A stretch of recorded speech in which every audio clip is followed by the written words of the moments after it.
आजकल के लोग इंटरनेट पर गंदी वीडियो को देख रहे हैं और गंदी चीजों को अपने जीवन में अप्लाई भी कर रहे हैं, जो कि बिल्कुल सही नहीं है। लोगों को यह सब गंदी चीजों को करके बहुत ज्यादा खुशी मिलती है, लेकिन दोस्तों वे लोग यह नहीं जानते हैं कि यही उसका दुख का कारण है। आजकल स्त्री हो, पुरुष हो या कोई यंग लड़का लड़की संभोग करते टाइम वह एक दूसरे के प्राइवेट में अपने मुंह को लगाते हैं और सोचते हैं कि उन्होंने बहुत बड़ा काम कर दिया। खैर, सबकी अपनी मर्जी है, जिसे जो अच्छा लग रहा है वह कर रहे हैं। लेकिन आज मैं आप सभी को एक बौद्ध कहानी के माध्यम से शरीर के दो ऐसे अंग बताऊंगा जहां भूलकर भी अपने मुंह को नहीं लगाना है और ना ही अपने जीभ को उसमें डालना चाहिए। एक स्टडी के मुताबिक बौद्ध कहानी जीवन में परिवर्तन लाने का एक अच्छा और सबसे सरल उपाय है। इसलिए दोस्तों, आज के इस वीडियो को पूरा अंत तक जरूर देख लेना। वीडियो बहुत छोटी सी होंगी, लेकिन आपको एक अच्छी जानकारी मिलेगी जिससे आपका जीवन बर्बाद होने से बच जाएगा। उससे पहले कि आप इस कहानी में खो जाएं, डिवाइन सत्संग ओम का एक बहुत ही ईमानदार लड़का रहता था और वह गांव में हर किसी का मदद भी करता था। उस गांव के सभी लोग उसका बहुत सम्मान करते थे। फिर एक दिन थोड़ा पढ़ा लिखा होने के कारण अजय को गांव से दूर एक शहर में एक नौकरी मिली, जहां उसे सैलरी भी अच्छा मिलने लगा। हालांकि उसका गांव उस शहर से ज्यादा दूर भी नहीं था, इसलिए वह रोज अपना घर आ जाता था। फिर एक दिन वह अपने ऑफिस में बैठा हुआ था तो उन्होंने अपने ऑफिस के लगभग सभी लोगों के पास एंड्रॉयड मोबाइल देखा। उसने सोचा कि मैं भी एक एंड्रॉयड मोबाइल लूंगा और उसे जैसे ही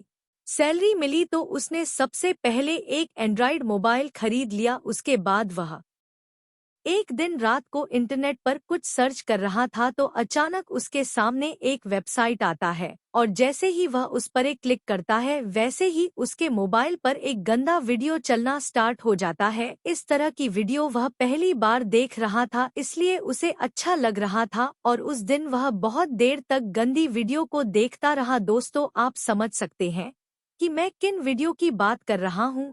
खैर, जाने दीजिए। वह लड़का जब भी काम से घर लौट कर आता तो वह इन वीडियो को ही देखता रहता। ऐसे करते करते यह चीज अब उसका आदत बन चुका था। फिर एक दिन उसने सोचा कि वीडियो देखकर इतना मजा आ रहा है तो मैं शादी ही कर लेता हूँ।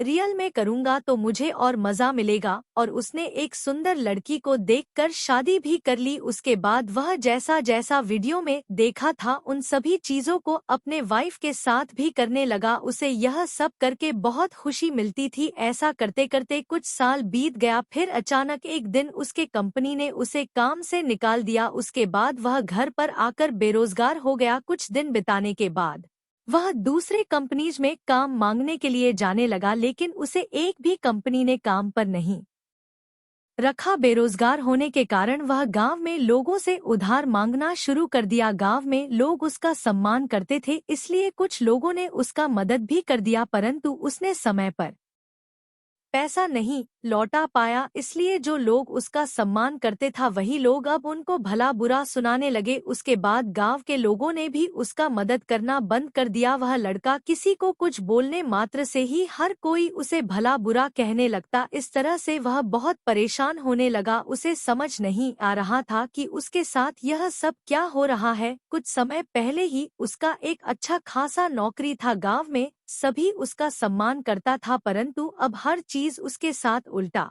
होने लगा। फिर एक दिन वह यह देख रहा था तो उसके गांव के लड़के को उसने वीडियो पर देखा। वीडियो में वह एक बौद्ध साधु के बारे में बता रहा था कि वह बौद्ध भिक्षु हर किसी की परेशानी को दूर कर सकता है। तब अजय देर ना करते हुए अगली सुबह उस बौद्ध भिक्षु के पास चला गया। उसने उस बौद्ध भिक्षु को अपनी सारी परेशानी को बताया और बोला कि हे महात्मा, मुझे इस संकट से बाहर निकालिए। मेरा जीवन तहस नहस हो चुका है। मुझे कोई उपाय बताएं जिससे मेरा सब कुछ ठीक हो सके। उस बौद्ध भिक्षु ने उसकी हर एक बात को ध्यान पूर्वक सुना और कहा कि हे बालक, तुम अभी घर जाओ और घर जाकर अपने पत्नी से बहुत प्यार करना जब तक तुम्हारा मन ना भर जाए।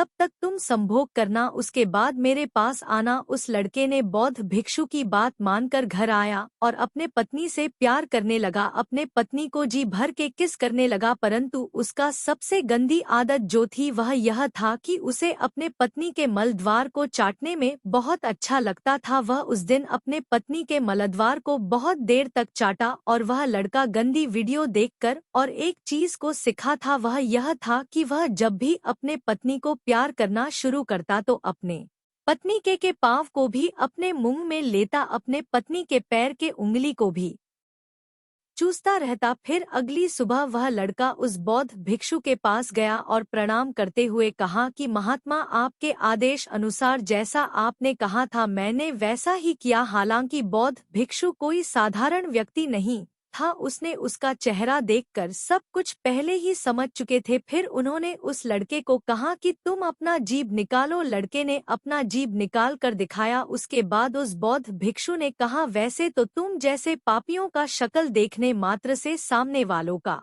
दिन खराब हो जाता है, परंतु तुम मेरे पास मदद के लिए आए हो, इसलिए मैं तुम्हारा मदद जरूर करूंगा। फिर बौद्ध भिक्षु ने कहा कि क्या तुम्हें पता है कि तुम कितने बड़े मूर्ख हो? क्या तुम्हें पता है कि तुम कितनी बड़ी गलती कर रहे हो? क्या तुम्हें यह पता है कि तुम्हारे मुंह में, तुम्हारा जीभ में किनका वास होता है? अरे मूर्ख बालक, जिस मुंह से तुम भोजन ग्रहण करते हो, जिस जीभ का इस्तेमाल करके तुम अपने वाणी को लोगों के सामने प्रकट करते हो, वही मुंह को अपने स्त्री के मलद्वार में लगाते हो। तुम वही मुंह को अपनी स्त्री के पैरों में स्पर्श कराते हो। क्या तुम्हें यह पता नहीं है कि मनुष्य के जीभ में माँ सरस्वती का वास होता है? जिस भोजन को तुम खाते हो उसे तुम्हारे हिंदू धर्म में माँ लक्ष्मी का स्थान प्राप्त है और तुम अपने इस पवित्र अंग को गंदे अंग में डालते हो। तुमने तो अपने मुंह को अपवित्र कर दिया है। तुम्हारे साथ तो बुरा होना ही था। तुम्हारा जीवन के बर्बादी का कारण तुम खुद ही हो। तुम यहाँ से चले जाओ, मैं तुम्हारा कोई मदद नहीं कर सकता। फिर उस लड़के ने कहा, नहीं महात्मा, ऐसा ना कहें, मुझसे बहुत बड़ी गलती हो गई है, कृपा करके मुझे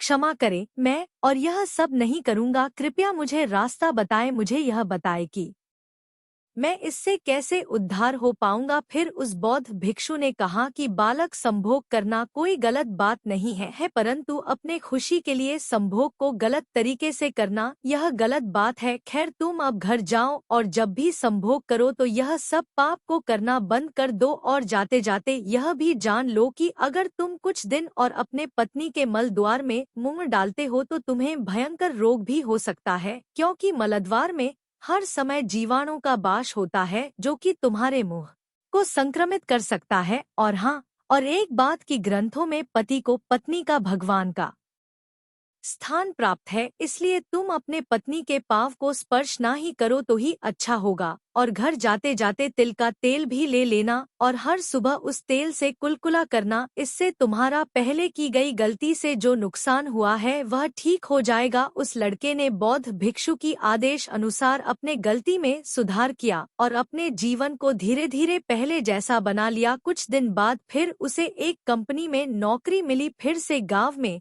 सभी लोग उसका सम्मान करने लगा और उसका सब कुछ जीवन में ठीक हो गया। दोस्तों, संभोग यानी कि सेक्स कोई बुरी चीज नहीं है, परंतु आजकल लोग इससे अपना मनोरंजन का साधन समझ बैठे हैं और अपने मोबाइल में गंदी चीजों को देखकर लोगों का पूरा माइंड सेट ही गंदा हो गया है। आजकल लोग यह सब चीजों में इस तरह से पागल हुए बैठे हैं जिसका कोई हद नहीं है। खैर, और इस वीडियो को ज्यादा लॉन्ग नहीं करूंगा। तो दोस्तों, कैसी लगी आपको हमारी आज का यह वीडियो, हमें कमेंट करके जरूर बताएं और अगर हमसे कोई गलती भी हुई हो तो उसे भी कमेंट में जरूर लिखें। साथ ही वीडियो को एक लाइक अवश्य करें। आपका एक लाइक ही मेरे और मेरे पूरे टीम का मोटिवेशन का कारण बन सकता है। इसी के साथ आपसे विदा लेते हुए आज के इस वीडियो को हम यहीं पर समाप्त करते हैं। मैं मिलूंगा आपको फिर से एक इंस्पायरिंग कहानी के साथ। तब तक के लिए अपना ख्याल रखें। धन्यवाद।